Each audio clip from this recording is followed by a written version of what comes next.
Okay, I'm making this video to show someone how to replace some fuses in the back of their dryer.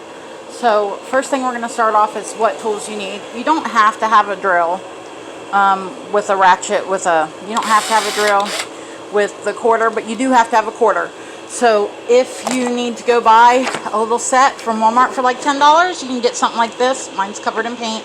You can get something like this. This is the best little set though, I think, because it comes with a screwdriver, a little ratcheting screwdriver, it comes with little sockets, and it comes with little bits, and it also comes with this little ratcheting that you can put one in that side or that side.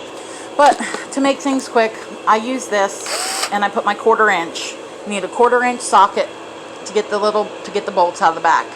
So something along those lines, or like I said, you can get that for like, there's a set you can get for $6 or $7. I think this set was like 10 at Walmart. Okay, so what you do is you go over to the back of your dryer. If you can, you want to lay it down on its face, on its front. So you're going to lay it down like that. You just grab the back of it carefully, because if you grab these and you pull too hard, you will break them. So grab it carefully and lay it on its front. Then there's going to be 9 bolts you take out, and 1, 2, 3, 4, 5, 6, 7, 8, and 9. So 9 bolts you take out. Leave the cord alone. Sometimes there's a little, which this one I'm still in process on. This one's not done. Just to show you. So sometimes there's a little metal cover covering that. Whatever you do, first things first, unplug your machine. Take the venting off. Then lay it on its front. Take that off. Don't take the cord off. Just to get the bolts. So then this just lifts up, whether it be, this is extra large capacity, so it's flat. The super capacity one is not flat, it's curved to allow extra room. So then on the inside, so this right here is what you're going to see on the inside, whether it be super capacity or extra large capacity. This right here is your heating element. Right here is your heating element. Right here is the thermostat. Here is a they call it different things. It's like a thermal fuse. This is the fuse that prevents fire. Never, ever, ever, under any circumstances, bypass this fuse. If it gets too hot for some reason, that will kick and your dryer will still run, but it will not heat. Okay, so then there's a cycling thermostat. This cycling thermostat down here controls how hot it gets, and it controls how hot it gets out the exhaust. And then this is the fuse right here, that if it blows, it will not, under any circumstance, your dryer just won't start. It'll feel like it's dead. You'll sort of freak out, honestly. So when you go to pull these wires off, you can just grab them by the metal piece and pull them off. Sometimes they're stuck. If they're stuck, you can put a screwdriver. Give me 1 second, I'll get one.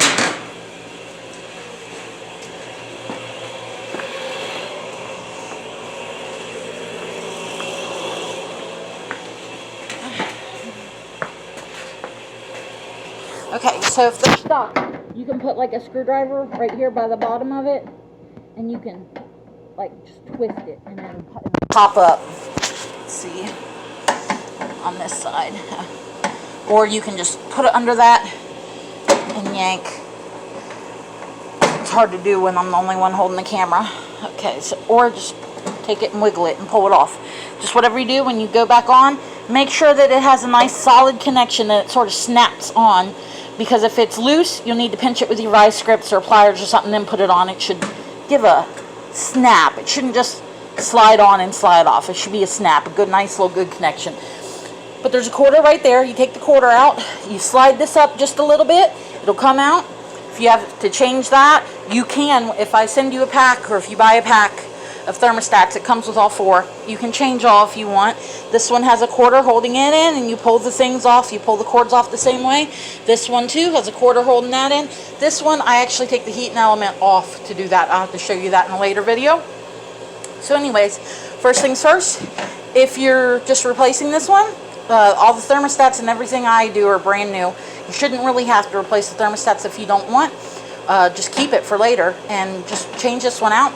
If it continues to give you problems, you can snip these and splice them together, wire tape them real good. You can bypass that one Never ever under any circumstance bypass that one, or it could cause a fire. So then when you go to put it back on, I'm not going to do this one because it's the end of my day and I don't feel like it right now. Plus I need to get a set of rollers for it. Give me 1 second. So when you go to put the back on, whether it be super capacity or extra large capacity, there's going to be a little notch. Hold on. In that. You see that little notch in the bottom right there? There's extra piece on this thing, on the panel, so it just sits in that notch. So it sits right there, and then you lay it down. Okay? And when you do that, then you want to line up your bolt holes. You may have to move it over one way or another. You line up your bolt holes. Don't try to just put one in. Do it like mechanics do, which some people aren't mechanics and they don't know. So the way a mechanic does is you never just put one in and tighten it. One in and tighten it. One in and tighten it. You don't want to do that, because if you do that, then you go over here and you go, shoot, it's not lining up and it's already tight. So how mechanics get it in, whether it be a water pump or the back of the dryer or whatever, you put it in two screws without it being tight. Put it in 2 screws. Put it in 2 screws. Put it in all of them until you know they're all lining up. That way, if for some reason you get over to this side and it's not lining up, you can still move it around and then put your bolts in. And then once you get them all in, then tighten it up. My drill has torque on it. I keep it on 1 pound a setting. Even 1 pound sometimes will be enough to strip these holes. Try not, under any circumstances, strip these holes. Most people go, oh, I'm going to tighten it as tight as I can go. You don't want to do that. You want to tighten it until you feel it get tight, but you don't want to keep going. If it strips, it's not a huge deal because it's not anything mechanical, but you just want to try to keep it from stripping if you can. Thank you, and you have a good day.